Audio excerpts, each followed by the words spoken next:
যদি তুমি একজন বিগিনার আর্টিস্ট হও আর আর্ট লাইফে গ্রো করতে চাও, তাহলে এই 5টি ভুল তোমার জীবনকে ধ্বংস করে দিতে পারে।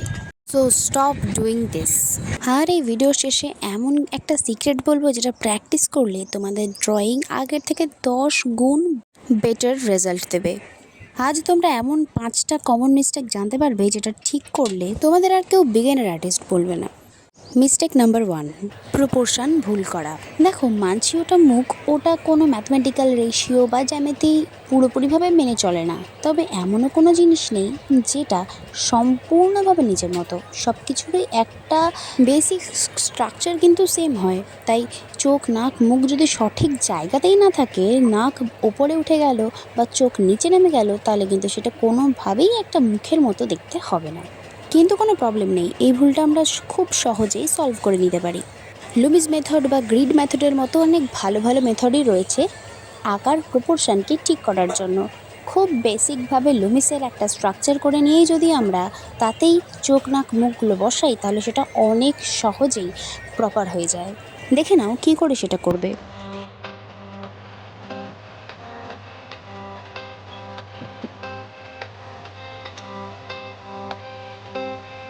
তো এইটা ছিল একদম বেসিক স্ট্রাকচার দিয়ে একটা ফেস ড্র করা। Mistake 2, over shading.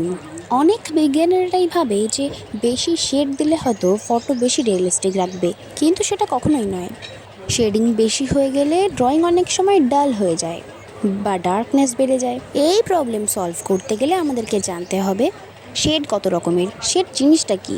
চলো শেড শেখা যাক। দেখো, শেড কথাটা এসছে শ্যাডো থেকে, অর্থাৎ যেখানে ছায়া পড়ে, যত বেশি ছায়া পড়ে তত সেখানকার শেড হবে গাঢ়।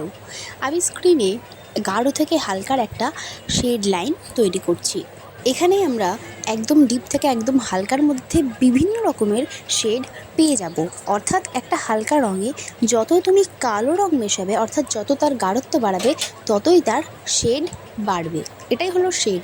তো এই শেডগুলোর প্রপার ইউজ আমাদের করতে হবে আমাদের ড্রয়িংয়ের ক্ষেত্রে। যেমন আমি এখানে এই বলটার ক্ষেত্রে করেছি। আমরা কখনোই এরকম ফাঁকা ফাঁকা দিয়ে এইরকমভাবে শেডিং করব না। এর সাহায্যে আমরা কখনোই একটা স্মুথ শেডিং আনতে পারবো না, টেক্সচার হয়ে যাবে অনেক রাফ। এবার দেখো কীরকমভাবে একটা স্মুথ শেডিং ডিপ থেকে লাইট আমরা করতে পারি বা একটা মিড টোন ক্রিয়েট করতে পারি। দেখতে পাচ্ছ ওপর থেকে নিচ অবধি কিন্তু আমি জাস্ট একটা মিড টোন করেছি, তারপর আস্তে করে হালকা। এভাবেই ডার্ক, মিড আর লাইট টোন দিয়েই আমাদেরকে সবসময় একটা শেডিং কমপ্লিট করতে হবে। এবার মিস্টেক নাম্বার 3, নো পেশেন্স। দেখো, তোমার যদি ধৈর্য না থাকে তাহলে কিন্তু আঁকার জগৎ বা পেন্টিংয়ের জগৎ তোমার জন্য নয়। কারণ এখানে লাগে অসীম ধৈর্য। এখানে একটা রিয়েলিস্টিক আঁকা কমপ্লিট করার জন্য কোনো শর্টকাট নেই। তোমাকে একটু একটু করে ছোট্ট ছোট্ট লাইন দিয়ে শেডিং করে পুরো ড্রয়িংটাকে রিয়েলিস্টিক শেড দিতে হবে। আর তার জন্য লাগবে অঢেল সময় আর অসীম ধৈর্য। এখানে তুমি দেখতে পাবে আমি শুধুমাত্র একটা সার্কেলকে কত ছোট ছোট ডিটেলসের মাধ্যমে 3D লুক দিচ্ছি। যে কোনো 3D জিনিসই বোঝাতে আমাদেরকে আলো ছায়া এই দুটোকে খুব ভালোভাবে ব্যবহার করতে হবে। আমি প্রথমে একটা আলোর সোর্স একদিকে দিয়ে দিচ্ছি। যদি ওইদিকে আলো হয় তাহলে আমাদের শেড লাইন কোনটা হবে, যেটা আমাদের আলোর পয়েন্ট থেকে সোজা আসা একটা দাগ এবং আমাদের অবজেক্টের ওপর আড়াআড়িভাবে টানা দাগের ওপরে ঠিক যেই জায়গাটায় লম্বভাবে পড়বে সেইখান থেকে একটা লম্বা দাগ আমি এখানে আড়াআড়িভাবে টেনে নিয়েছি, সেটাই হবে আমাদের শ্যাডো লাইন। আর ওই শ্যাডো লাইনের পিছন দিকটা হবে আমাদের গাঢ় ছায়া। সেই জায়গাটায় শেড আমরা দেবো সব থেকে বেশি। যত গাঢ়ত্ব বেশি তত শেডিং বেশি, অর্থাৎ শেডিং ইকুয়ালস টু গাঢ়ত্ব।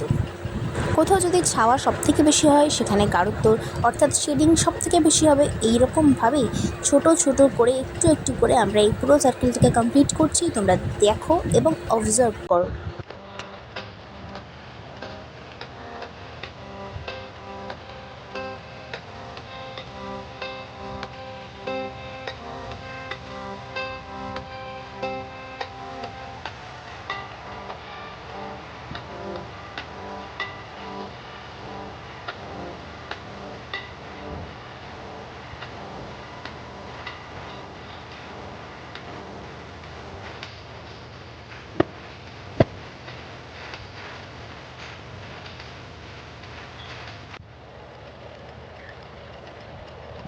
তো পেশেন্সের সাহায্যে আমরা একটা ছোট বল হোক বা একটা রিয়েলিস্টিক ফেস সবটাতেই শেডিং ভালো করে দিতে পারবো। এবার মিস্টেক নাম্বার 4, রেফারেন্স ইউজ না করা।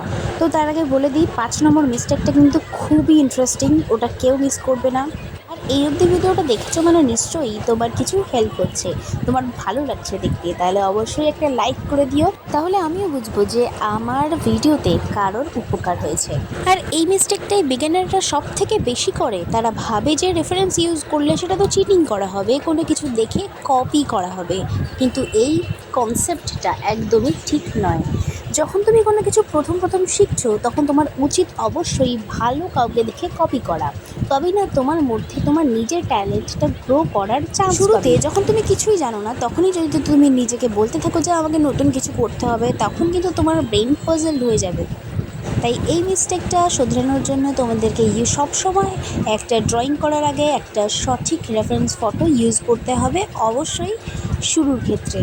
আর পরবর্তীকালে যখন তোমরা নিজেরা কম্পোজিশন করা শিখে যাবে, একটা হেড, একটা বডি, একটা সিনারি কনস্ট্রাক্ট করা নিজেরা শিখে যাবে, তখন অবশ্যই তোমরা কোনো রেফারেন্স ফটো ইউজ করবে না। এবার মিস্টেক নাম্বার 5, ইউজিং রং টুলস।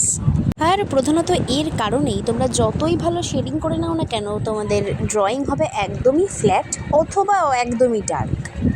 তো এই প্রবলেম ফিক্স করার জন্য HB, 2B, 6B, 8B আর 10B পেন্সিল অবশ্যই ইউজ করো, তবেই আলাদা আলাদা শেড তৈরি হবে, আলাদা আলাদা ডেপথ তৈরি হবে আর ভ্যালু তৈরি হবে, আর তোমার ড্রয়িং হয়ে যাবে বিগিনার থেকে প্রো লেভেলের।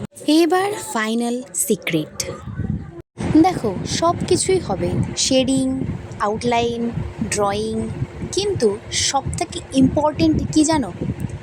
কনসিস্টেন্সি। এই সব কিছুই শেষ হয়ে যায় তো যখন তুমি একদিন সারাদিন ড্রয়িং করার পরে তারপরে আবার এক সপ্তাহ ড্রয়িং বুকটা একবারও খুলেও দেখো না।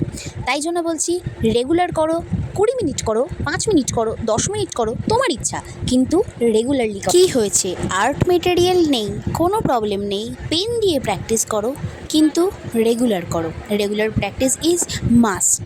তো এই 5টা ভুল অ্যাভয়েড করলেই তোমার ড্রয়িং হাফ ইমপ্রুভ হয়ে যাবে, আর রেগুলার প্র্যাকটিস করলে ফুল ট্রান্সফরমেশন। এবার ভিডিওর শেষে আমি তোমাকে একটাই রিকোয়েস্ট করব, অন্যান্য ভিডিওর মতো এই ভিডিওটা দেখে স্ক্রল করে আবার নেক্সট ভিডিওতে যেও না প্লিজ। যেই কথাগুলো বললাম, যেই 5টা ভুলের কথা বললাম, রেগুলার প্র্যাকটিসের কথা বললাম, ওগুলো নিজের লাইফে করো, অ্যাপ্লাই করো, তবেই তুমি পাবে রেজাল্ট। তো এবার কমেন্টে বলো তুমি কোন ভুলটা সব থেকে বেশি করতে, আর নেক্সট ভিডিওতে এরকমই প্র্যাকটিক্যাল টিপস বা টিউটোরিয়াল পেতে অবশ্যই সাবস্ক্রাইব করো এই চ্যানেল। দেখা হচ্ছে নেক্সট ভিডিওতে, ততক্ষণের জন্য ভালো থাকো, সুস্থ থাকো আর হাসতে থাকো। Bye bye.